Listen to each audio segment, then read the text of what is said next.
बहुत खूबसूरत से स्टेज पर बैठा था। खूबसूरत सा जोड़ा, समर और स्वरा, जो सबसे हंसकर मिल रहे थे।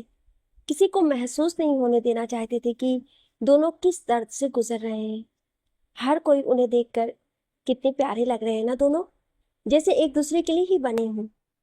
उनकी बातें सम्राट के कानों तक भी पहुंच रही थी। ना चाहते हुए भी उसकी निगाहें सुरा पर जा रही थी। सुरा को खुश देखकर समर भी खुश था। सम्राट का सब्र जवाब दे रहा था। वो वहां से उठकर ऊपर छत पर चला गया और सिगरेट होठों से लगा ली। तुम सिगरेट पीते हो? ये तो अच्छी बात नहीं है। मुझे नहीं पसंद। मैं जा रही हूँ। सम्राट जल्दी से सिगरेट नीचे फेंक कर सुरा का हाथ पकड़ लेता है। तुम कहती हो तो आज के बाद कभी नहीं पीऊंगा, पर प्लीज मुझसे नाराज मत हो। सुरा शर्मा कर पलके झुका लेती है। इतने में सम्राट के कान में आवाज पड़ती है, मालिक, यहाँ अकेले अकेले किससे बात कर रहे हो? सम्राट होश में आता है। वो आसपास नजर घुमाकर देखता है, सुरा वहां नहीं होती है। उसे याद आता है ये सब तो पहले हुआ था, जब वो नाटक कर रहा था सुरा के साथ। उसे खुद पर हैरानी होती है, ये मुझे क्या हुआ था? मैं उसके बारे में इतना क्यों सोच रहा हूँ कि खुली आंखों से भी मुझे सुरा दिखाई दे रही है। खुद पर गुस्सा आता है उसको, और गुस्से में एक और सिगरेट रख लेता है वो अपने मुंह में। कुछ समय बाद जश्न खत्म होता है, सब लोग चले जाते हैं। बाकी सब भी अपने अपने कमरों में चले जाते हैं। बस सम्राट अभी तक छत पर ही था। वो सीढ़ियों से नीचे आने लगता है तो नजर सामने जाती है जहां समर सोरा का हाथ पकड़कर चला आ रहा था। उसके कदम वहीं रुक जाते हैं। जब आसपास कोई नहीं होता तो सोरा अपना हाथ छुड़वा लेती है। समर को नहीं पता था कि सोरा के दिमाग में क्या चल रहा है। समर उसकी तरफ देखता है। क्या हुआ? सोरा, यहाँ कोई नहीं है तो दिखावा करने की जरूरत नहीं है। सम्राट भी उनकी बातें सुन रहा था। समर, तुम्हें यह सब दिखावा लग रहा है? मुझे तो लगा था कि क्या लगा तुम्हें कि मैं बहुत खुश हूं? ऐसा तो कुछ नहीं हुआ मेरी जिंदगी में जो मैं खुशियां मनाऊं। और फिर जब तुम अपने घर की, खानदान की, अपने भाई की इज्जत बचाने के लिए खुश होने का दिखावा कर सकते हो तो मैं क्यों नहीं?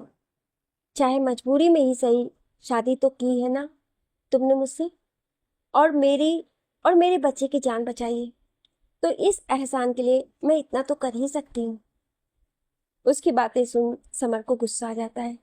वो सुरा की दोनों बाजू पकड़कर, मेरी परवाह करना, तुम्हारा ख्याल रखना दिखावा लगता है तुम्हें? हाँ, देखो मेरी आंखों में क्या नजर आता है तुम्हें? दिखावा नहीं करता समर प्रताप सिंह। और ये क्या, मेरा बच्चा लगा रखा है? कितनी बार तुम्हें कहूं कि ये मेरा भी बच्चा है, हमारा बच्चा है। दिल से पत्नी माना है मैंने तुम्हें, ना कि तुम पर तरस खाकर या कोई एहसान जताने के लिए। और किस भाई की बात कर रही हो तुम? तो ध्यान से सुनो, कोई भाई नहीं है मेरा। मर चुका है वो मेरे लिए। इस घर में जो हो रहा है ना, वो बस राघवेंद्र प्रताप को पोता है, मेरा कुछ नहीं है। अपने भाई के मुंह से अपने लिए सुनकर सुन्न हो जाता है सम्राट। समर, मैं उस इंसान को कभी माफ नहीं करूंगा, सुना तुमने? सुरा नजरें उठाकर समर को देखती है तो आंसू बह जाते हैं उसके। उसके आंसू देख समर होश में आता है और थोड़ा पीछे हो जाता है। आज सुरा के आंसू सम्राट को भी बेचैन कर रहे थे। Summer, I am sorry. वो मैं सुरा उसकी बातें सुने बिना कमरे में चली जाती है और दरवाजा बंद कर लेती है। समर अपने बालों में हाथ फंसाकर ऊपर की तरफ देखते हुए आंखें बंद कर लेता है। आंसू उसके भी बह जाते हैं। वो उल्टे पैर वापस बाहर चला जाता है। एक स्वरा के आंसू, एक समर के आंसू सम्राट के दिल पर गिरे थे। दिल रो रहा था उसका। वो अपना सर पकड़कर वहीं बैठ जाता है। समर के शब्द कि कोई भाई नहीं है मेरा उसके कानों में घूम रहे थे। बर्दाश्त नहीं कर पा रहा था वो ये सब। स्वरा अपने कमरे में रो रही थी, समर बाहर गार्डन में, और सम्राट छत पर। ये रात बहुत लंबी थी। ना तो किसी की आंखों में नींद थी और ना दिल में चैन। समर सारी रात वहीं बैठा रहता है। सम्राट छत पर से उसको देखता रहता है। सुरा सोफे पर बैठी रहती है। सुबह हुई। किसी के जागने से पहले समर उठकर अपने कमरे की तरफ जाने लगता है। सम्राट भी नीचे आता है। उसको देखकर समर अपना चेहरा फेर लेता है। कमरे में सोरा नहा कर निकली थी। समर आगे होता है, सम्राट उसके थोड़ा पीछे। समर जैसे ही दरवाजा खोलने लगता है तभी सोरा अंदर से दरवाजा खोल बाहर आ जाती है और दोनों टकरा जाते हैं। समर सोरा को थाम लेता है। उसके दोनों हाथ सोरा की कमर पर होते हैं और सोरा के दोनों हाथ उसके सीने पर। दोनों बेहद करीब थे। सम्राट के कदम दोनों को देख वहीं ठहर जाते हैं। सोरा को समर के इतना करीब देखकर दिल में एक तीस उठती है उसके, पर जिसे वो समझ नहीं पाता है। समर और सोरा दोनों एक दूसरे की आंखों में खो जाते हैं। सोरा के गीले बालों से पानी टपक रहा था। समर अपनी नजरें नहीं हटा पा रहा था उस पर से, पर सम्राट के लिए वहां रुकना भारी हो गया था। वो वापस अपने कदम पीछे खींच लेता है। दिल जोर जोर से धड़क रहा था दोनों का। छोड़िए, सोरा धीरे से बोलती है, पर समर को तो कोई होश ही नहीं था।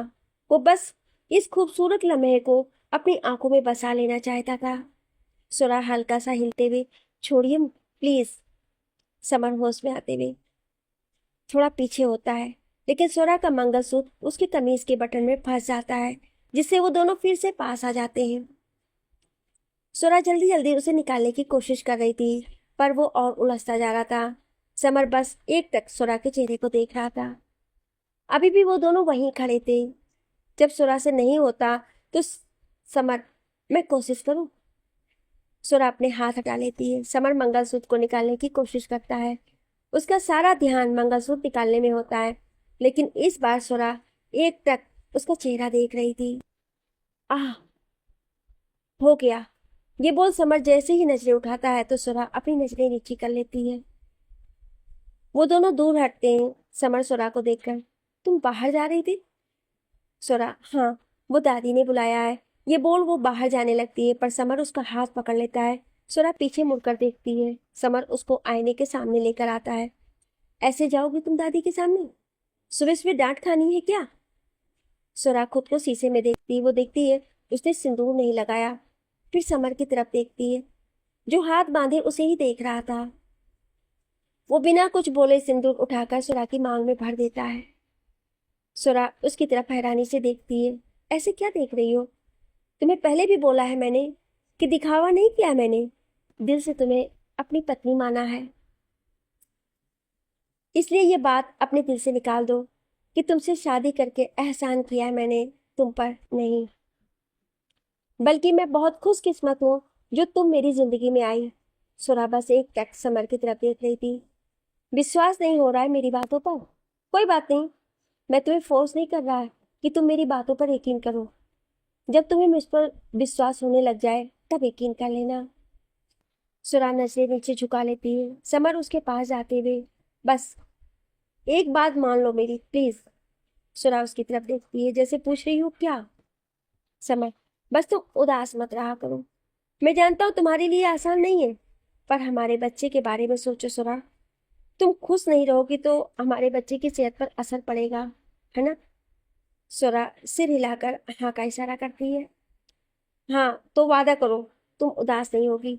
समर उसके सामने अपना हाथ करता है। सुरा अपना हाथ उसके हाथ पर रख देती है।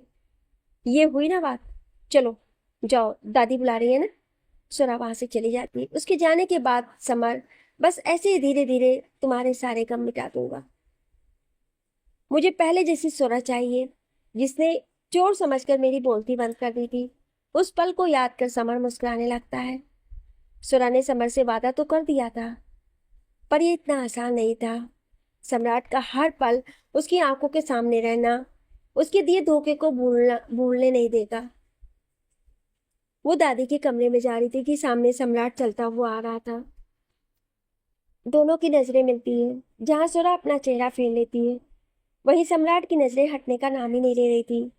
लाल साड़ी, खुले गिले बाल, श्रृंगार के नाम पे सिर्फ सिंदूर और गले में मंगलसूत्र, इस सादगी में भी बेहद खूबसूरत लग रही थी वो। सुरा उसकी तरफ देखे बिना आगे बढ़ जाती है। कमरे में जाकर वो सुमित्रा जी के पैर छूती है। सुमित्रा जी उसको ढेर सारे आशीर्वाद देती हैं। फिर उसको देखकर, सुरा, ये कैसे तैयार हुई है तू? नई बहू को अच्छे से तैयार होना चाहिए, ना कि सादगी से। चल बैठ मेरे पास, मैं तुझे तैयार कर देती हूँ। सुरा चुपचाप बैठ जाती है। उसके दिमाग में बस समर की बातें चल रही होती है। सुमित्रा जी उसको तैयार करती हैं। इतने में समर भी उनके पास आ जाता है। सुमित्रा जी उसको देखकर, देख तो अपनी तेरी दुल्हन कैसी लग रही है। समर उसकी तरफ देखता है। आंखों में काजल, माथे पर छोटी सी बिंदी, लाल लिपस्टिक, बालों की लंबी चोटी, जिसके कारण बालों की कुछ लटें सुरा के चेहरे पर भी आ रही थी, कानों में झुमके और गले में एक छोटा सा हार। समर के मुंह से अपने आप ही निकल जाता है, खूबसूरत। सुरा उसकी तरफ देखती है तो समर नजरें हटा लेता है। इतने में कमला जी वहां पर आती हैं। अरे वाह, मेरी बच्ची कितनी प्यारी लग रही है। सुरा मुस्कुराकर उनके पैर छू लेती है। कमला जी सुरा से, आज तेरी पहली रसोई है, जो दिल करे वो बना देना, ठीक है। ये बोल वो जाने लगती है कि सुरा की आवाज आती है, माँ मैं हलवा बना लूं। समर के दिल में एक खुशी सी उठती है कि चलो सुरा कोशिश तो कर रही है। कमला जी उसके पास जाकर उसका माथा चूमते हुए, तेरा जो दिल करे वो बना बेटा, चल आजा। सब लोग बाहर ही होते हैं। सुरा सबका आशीर्वाद लेती है। ना तो राघवेंद्र जी खुश थे और ना ही वीरेन जी, पर वो समर के सामने कुछ बोल नहीं सकते थे। खुश रहो ये बोल वो जाकर नाश्ते करने के लिए बैठ जाते हैं। सुरा रसोई में चली जाती है। कमला जी भी उसके साथ जाती है। सुमित्रा जी एक तरफ बैठ जाती है। समर भी सुमित्रा जी के पास बैठ जाता है। बस राघवेंद्र जी और वीरेन जी नाश्ता करने के लिए बैठते हैं। कुछ समय बाद सुरा हलवा लेकर आती है और उन दोनों को परोस देती है। हलवा खाकर राघवेंद्र जी सुरा की तरफ देखकर, हलवा अच्छा बना है छोटी बहू, ये लो तुम्हारा शगुन। अपनी जेब से रुपए निकाल सुरा को दे देते हैं। पर वीरेन जी बिना कुछ बोले ही उठ जाते हैं। वो दोनों बाहर चले जाते हैं। फिर बाकी सब लोग नाश्ता करने के लिए बैठ जाते हैं। सुरा सबको परोस रही थी कि तभी सम्राट वहां आता है। एक पल के लिए तो वो सुरा को देखकर पलके झपकाना ही भूल गया। सुमित्रा जी उसको देखकर, अरे यार सम्राट, सुरा ने हलवा बनाया है, खा के देख। समर का तो दिल कर रहा था कि वो यहाँ से उठ जाए, पर सुमित्रा जी की वजह से चुप रह गया। सुरा सबको परोसती है, पर जब सम्राट की बारी आती है तो समर सुरा से, सुरा तुम बैठो, कब से खड़ी हो, थक जाओगी, वो खुद ले लेगा, तुम यहाँ आओ मेरे पास। सुरा समर के पास जाकर नाश्ता करने लगती है। सम्राट से खाया नहीं जा रहा था। सुमित्रा जी, वाह मजा आ गया हलवा खाकर। फिर वो उठकर सुरा के पास जाती है और एक सोने की चैन उसके गले में पहना देती है। कमला जी अपने खानदानी कंगन उसे पहनाती हैं। सुमित्रा जी समर को देखकर, तू कुछ नहीं लाया मेरी सुरा के लिए। दादी माँ, मुझे नहीं पता था, पर फिर कुछ सोचकर सुरा को खड़ा करता है और उसका हाथ अपने हाथ में लेकर सब उनकी तरफ ही देख रहे थे। आज मैं तुम्हें एक वादा देता हूँ, जिंदगी में कभी भी तुम्हारे मान सम्मान पर आंच नहीं आने दूंगा। जिंदगी भर तुम्हारा साथ निभाऊंगा, कभी तुम्हें अकेला नहीं छोड़ूंगा।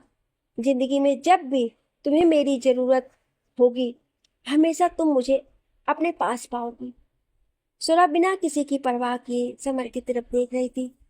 सम्राट भी उन दोनों को देख रहा था। समर के कहे शब्द किसी हथौड़े की तरह उस पर लग रहे थे।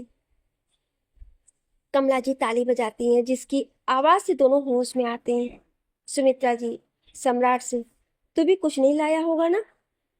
वो, दादी माँ मैं, उसकी आवाज साथ नहीं देती है। समय रहने दीजिए दादी माँ, ये पहले ही हम दोनों को बहुत कुछ दे चुका है, इसका दिया हुआ और कुछ नहीं चाहिए। समर के कहे शब्दों से सम्राट की आंखों में नमी तैर गई। जिसे कोई देख ना ले इसलिए चेहरा ऊपर नहीं किया उसने। सुमित्रा जी वहां से खड़े होते हुए, पता नहीं क्या बातें करते हैं ये आजकल के बच्चे, सब सर के ऊपर से गुजर जाता है। ये बोलते हुए वो बाहर की तरफ चली जाती हैं और कमला जी स्वरा से, जाओ बेटा आराम करो जाकर, कब से काम कर रही हो। स्वरा, जी माँ। समर का कोई फोन आ जाता है। वो स्वरा से, तुम चलो मैं आया, ये कहता हुआ बाहर निकल जाता है। सम्राट अब भी सिर झुकाए बैठा था। वो एक नजर स्वरा की तरफ देखता है। स्वरा की नजर उस पर पड़ती है। उसकी आंखों में नमी देखकर बेहद नफरत से स्वरा बोलती है, ये तो कुछ भी नहीं है सम्राट प्रताप सिंह, एक दिन तुम खून के आंसू रोओगे। ये बोल वो आगे बढ़ जाती है। सम्राट उसकी बात का कोई जवाब नहीं दे पाता, बस अपनी गीली आंखों से उसको जाते हुए देखता रहता है। स्वरा कमरे में जाती है। आंसू लुढ़क गालों पर आ जाते हैं, जिन्हें जल्दी ही साफ करते हुए, नहीं मैं नहीं रोऊंगी, बिल्कुल नहीं रोऊंगी। रोएगा तो वो जब तक जिंदा रहेगा, ऐसे ही तड़पता रहेगा। ये बोल वो मुंह धोने के लिए बाथरूम में चली जाती है। तभी समर कमरे में आता है और अलमारी खोल कुछ ढूंढने लगता है। सुरा बाथरूम से बाहर आती है तो देखती है कि पूरे बिस्तर पर कागज बिखरे पड़े थे, जिन्हें समर तरीके से एक फाइल में रख रहा है। एक नज़र सुरा को देखकर, ओह सॉरी, मैं अभी हटाता हूँ। एक मिनट तुम रुको। सुरा, कोई बात नहीं, मैं ठीक हूँ। वो भी पेपर उठाकर समर को देने लगती है। एक पेपर पर उसकी नज़र पड़ती है। पेपर देख के, तुम वकील हो? समर उसकी तरफ देखकर, हाँ, मैं एक लॉयर हूँ और कल मेरे पहले केस की पहली सुनवाई है। मैं कल सुबह जल्दी ही निकल जाऊंगा। तुम्हें कोई दिक्कत तो नहीं है ना? तुम रह लोगी ना? हाँ, तुम परेशान मत हो। समर हल्का सा मुस्कुराकर थैंक्स, इसके बाद वो अपनी फाइल रेडी करने में बिजी हो जाता है। सुरा सोफे पर बैठ जाती है। सम्राट से नाश्ता नहीं खाया जाता है। वो अपनी गाड़ी निकाल कहीं चला जाता है। घर काटने को दौड़ रहा था उसको।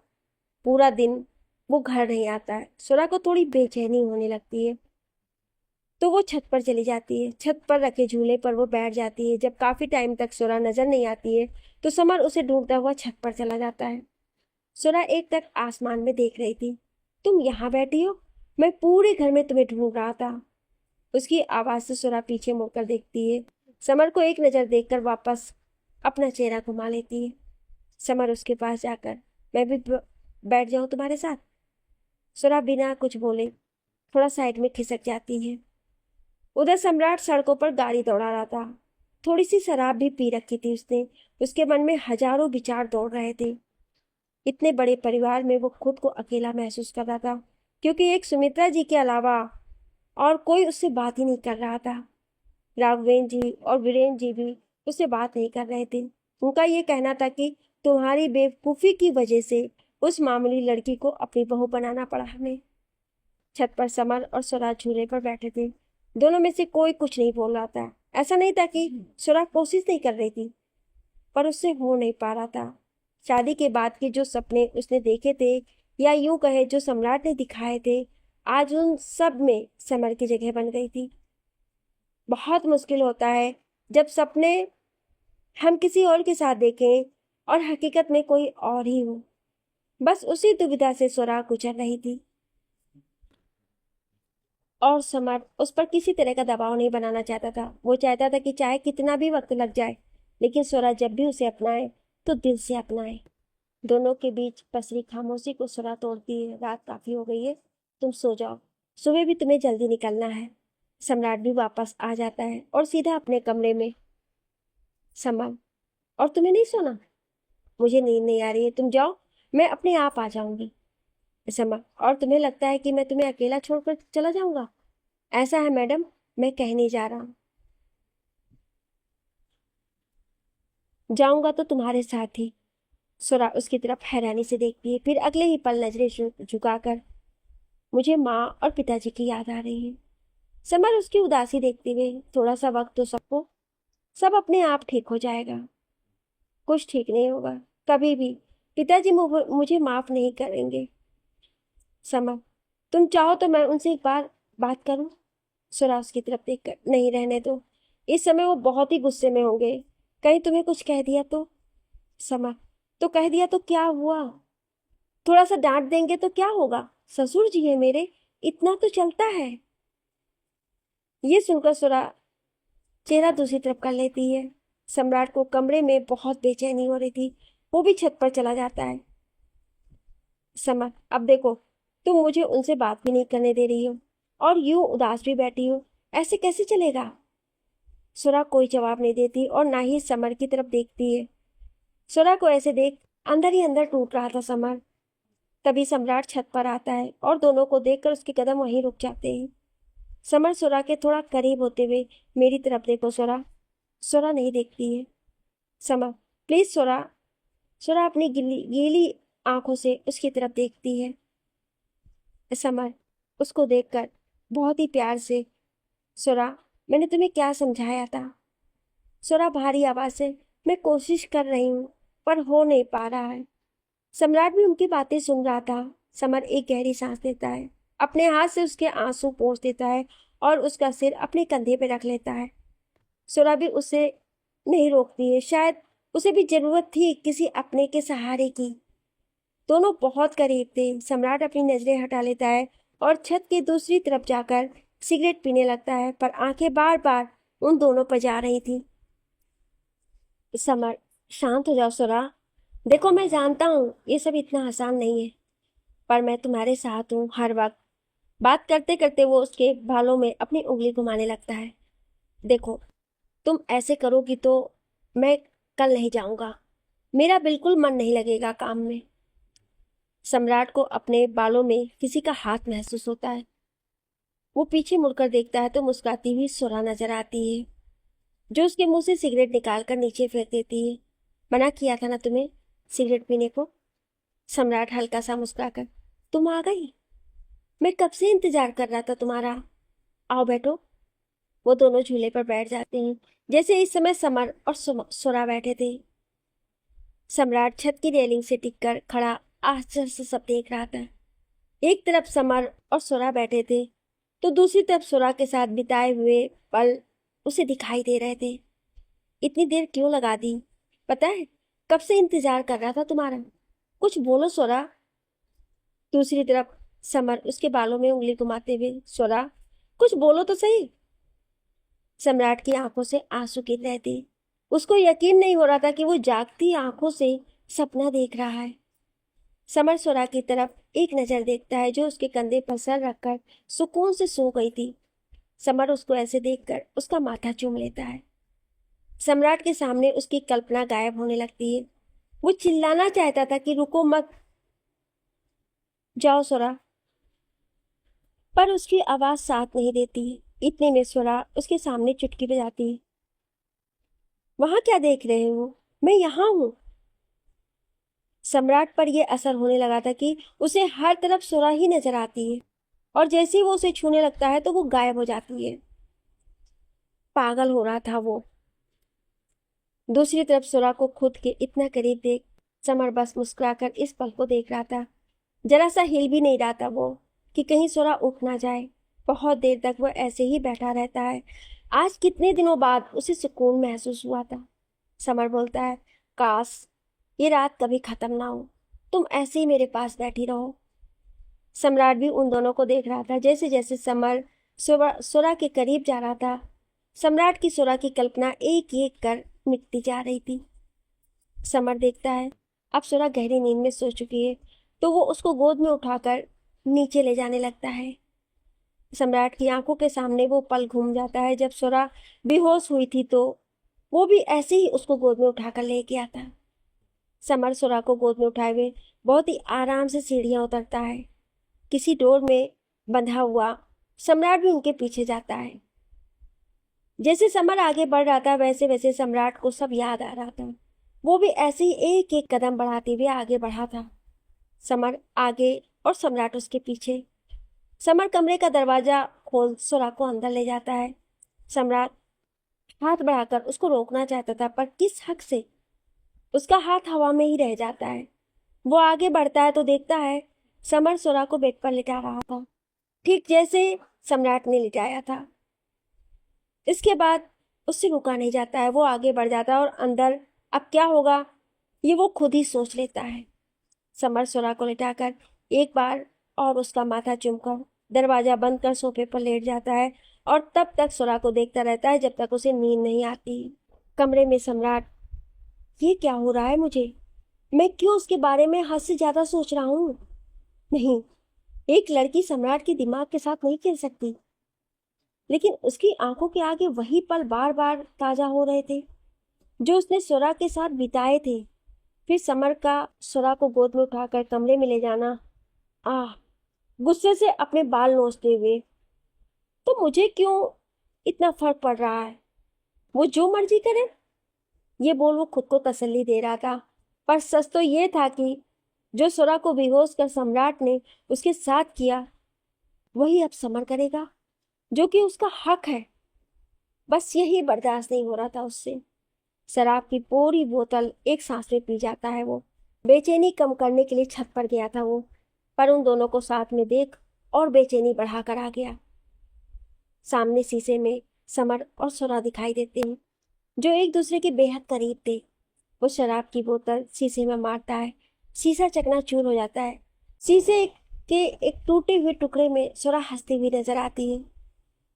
क्यों सम्राट प्रताप सिंह, देखा नहीं जा रहा है मुझे किसी और की बाहों में? बर्दाश्त नहीं कर पा रहे हो ना किसी का मेरे करीब आना? सम्राट अपनी नजरें फेर लेता है। सुरा हंसते हुए, मोहब्बत हो गई है तुम्हें? मोहब्बत? तुम मानो या ना मानो, आंखों में दिखता है तुम्हारी, पर अफसोस तुम्हारी मोहब्बत तुम्हें कभी नहीं मिलेगी, कभी भी नहीं। तड़पते रहोगे तुम, रोते रहोगे तुम, अरे तरस जाओगे प्यार के लिए, पर सिवाय दर्द और आंसू इनके सिवा कुछ नहीं मिलेगा तुम्हें। सम्राट अपने दोनों कानों पर हाथ रख लेता है। चुप हो जाओ, चुप हो जाओ, मेरा सर फट जाएगा, प्लीज चुप हो जाओ। दोस्तों, अब आप बताइए, क्या सच में सम्राट को सुरा से प्यार हो गया है, क्या ये सिर्फ उसका जुनून है? और क्या सुरा कभी समर को दिल से अपना पाएगी? कमेंट में जरूर बताइए। आपका जवाब इस कहानी का अगला मोड़ तय कर सकता है। फ्रेंड्स, आपका एक छोटा सा लाइक और एक कमेंट मेरे लिए सिर्फ नंबर नहीं, बल्कि एक बहुत भावुक एहसास होता है। आपका हर एक प्यार भरा शब्द मुझे ये हिम्मत देता है कि मैं इस कहानी को और भी जल्दी और दिल से आपके सामने ला सकूं। Thank you.